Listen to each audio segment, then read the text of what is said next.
우리가 지난 시간에 디플라이어에 있는 함수들을 필터를 우리가 잠깐 살펴봤습니다. 그래서 오늘은 이어서 나머지 함수들, 디플라이어라고 하는 패키지에 들어있는 나머지 함수들을 한번 차례로 살펴보도록 하겠습니다. 슬라이드 페이지 넘버가 14페이지인가 그럴 텐데요. 13페이지까지 봤고요. 14페이지부터 시작하겠습니다. 두 번째 볼 함수는 select라고 하는 함수인데요. 제가 지난 시간에 잠깐 말씀을 드렸지만 filter라고 하는 것은 어떤 조건을 만족하는 observation을 뽑아내는 것이고요. 우리 데이터 프레임이 이렇게 생겼고 이쪽이 observation이고요. OBS라고 쓰겠습니다. 그 다음에 이쪽이 변수들인데 variable이죠.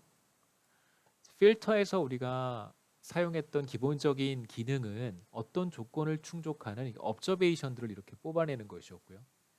자, 이번에 select라고 하는 함수는 어떤 기능이 있냐면 바로 이 변수를 뽑아내는 그런 기능이 있습니다. 혹은 원치 않는 변수를 이렇게 데이터 프레임에서 빼버릴 수도 있고 원하는 변수들만을 이렇게 뽑아서 조금 더 컴팩트한 데이터 프레임을 만들 수도 있습니다. 그래서 어떻게 사용하는지 한번 보시죠. select라고 하는 함수는 어떤 변수들을 뽑아내고 싶을 때 사용을 하고요. 변수들을 드롭하고 싶을 때도 마찬가지로 사용할 수 있습니다. 그래서 데이터 프레임의 이름을 이렇게 입력하시고요. 컴마하고 남기고 싶은 데이터 프레임에서 이제 뽑아내고 싶은 변수들만 이렇게 쭉 변수 이름을 적어 넣으시면 됩니다. 만일 주어진 데이터 프레임에서 어떤 변수들을 드롭하고 싶다면 요 앞에 이제 마이너스 기호만 넣으시면 됩니다. 그래서 제가 만약에 이렇게 코딩을 하면 변수 1, 변수 2, 변수 3를 데이터 프레임으로부터 드롭하겠다. 드롭해달라 이런 뜻이 됩니다.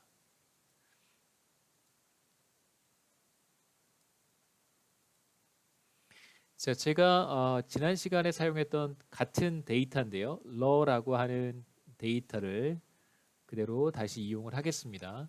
그래서 혹시 raw 데이터가 여러분이 워킹 디렉토리에 있는지 확인을 하시고요. 그래서 한번 불러오겠습니다. 이거는 CSV 파일이었기 때문에 워킹 디렉토리가 같을 것 같고요. 그래서 불러오면 되겠습니다. 그 다음에 이제 우리가 dplyer라고 하는 패키지를 사용해야 되기 때문에 잘 안 보이시죠? 제가 dplyer라고 하는 패키지를 사용해야 되기 때문에 library 하시고요. dplyer 이렇게 입력하시면 dplyer를 로드를 했습니다. 자, 이제 우리가 지난 시간에 필터를 받고 오늘은 select라고 하는 것을 볼 텐데요. 강의 노트에서 제가 어떤 변수를 뽑아내고 싶었냐면 GDP라고 하는 변수를 뽑아내고 싶었습니다. 그래서 그대로 하시면 되겠죠. select라고 하고요.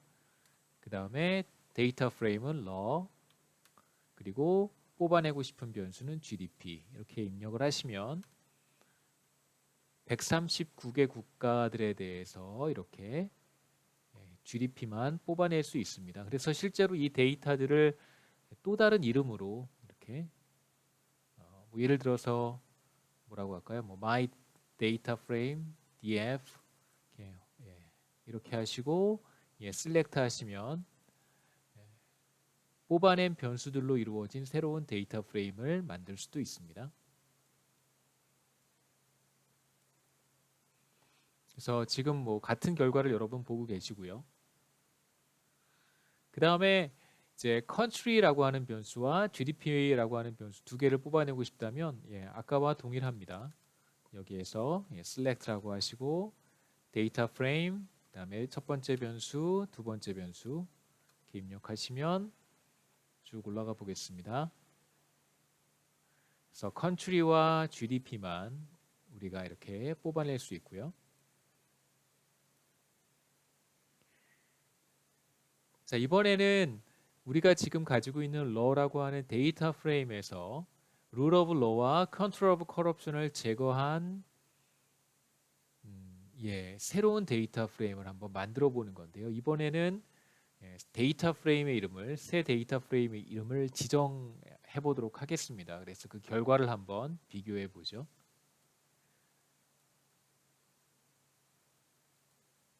자, 여기에서 제가 주어진 데이터 프레임에서 두 개의 변수를 제거하고 싶은데요. 첫 번째 변수가 rule of law고요.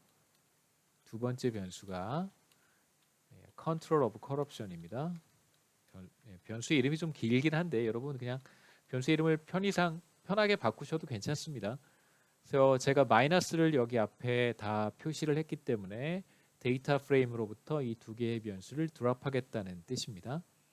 그래서 이렇게 두 개의 변수들을 드롭한 새로운 데이터 프레임의 이름을 제가 new df라고 했나요? new df라고 해보겠습니다.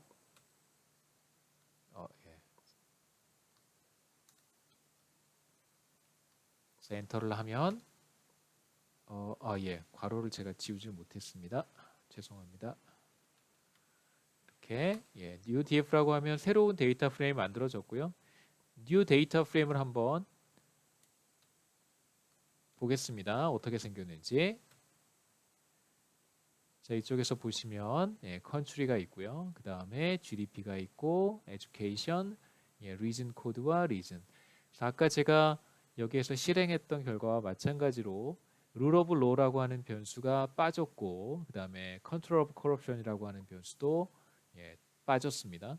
원래 데이터 프레임하고 한번 비교해 보시면요. 원래 데이터 프레임은 law라고 하는 데이터 프레임인데 한번 보시면 지금 여러분 보고 있는 데이터 뷰어가 뷰어에서 보고 계시는 데이터 프레임이 바로 law라고 하는 데이터 프레임이고요. 저기 rule of law와 control of corruption이 다 나와 있습니다. 그래서 아까 제가 만들었던 new 데이터 프레임하고는 이제 분명히 차이가 있다는 것을 확인하실 수 있고요.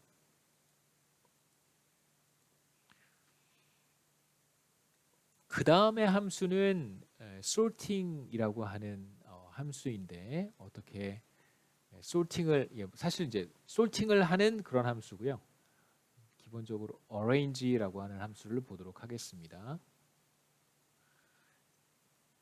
dplyer에 있는 arrange라고 하는 함수의 기능은 sorting이고요. sorting은 우리가 오름차순, 그러니까 increasing order로도 할 수 있고 decreasing order, 내림차순으로도 할 수 있습니다. 그래서 뭐 만약에 성적을 취합을 해서 성적 순서대로 뭐 엑셀 같은 곳에서 우리가 성적 순서대로 정렬을 할 수 있잖아요. 그래서 혹은 뭐 성적이 가장 높은 사람부터 낮은 사람 순서대로 하면 우리가 이걸 decreasing order라고 할 것이고 반대로 성적이 낮은 사람부터 높은 사람 순서대로 정렬을 한다면 우리가 이걸 increasing order라고 할 수 있습니다.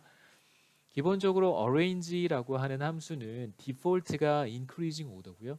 낮은 값에서 높은 값으로 이렇게 정렬이 되는 것이고 그렇게 정렬이 된다면 여기가 가장 낮은 lowest가 되고 이쪽이 이제 가장 높은 highest value가 되겠죠. 이게 이제 디폴트 옵션이고요.